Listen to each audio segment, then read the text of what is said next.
Pozdrav, dobrodošli u još jednu epizodu profesionalne analize medijskih naslova. Na današnjem repertoaru kolekcija medijskih naslova o Jean-Marie Perčić, čiji sam inače veliki obožavatelj. Pa krenimo u redu. Jean-Marie Perčić itekako zna da je za uspjeh u svijetu show biznisa potreban i dobar izgled.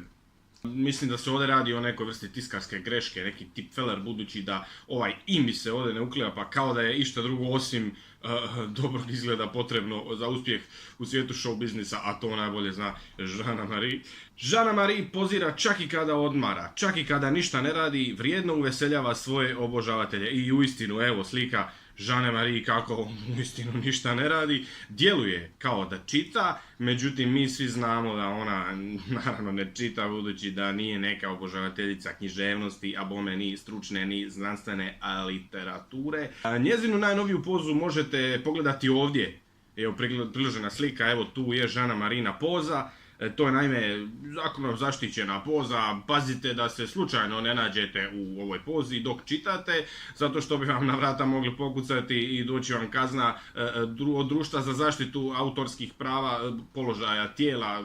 Dakle, Jean-Marie je u svoju pozu zaštitila zakonski. Jean-Marie odlučila iskoristiti sunce, hrabro nosila štiklena tajce. Naime, čovjek se ponada kada čuje da je odlučila iskoristiti sunce, da je možda predložila neki novi način iskorištavanja sunčeve energije, ali ipak eto nije riječ o tome. Doduše, ne valja umanjivati njeno postignuće, nosila je štikle na stajice, ipak je riječ o jednom jako hrabrom činu.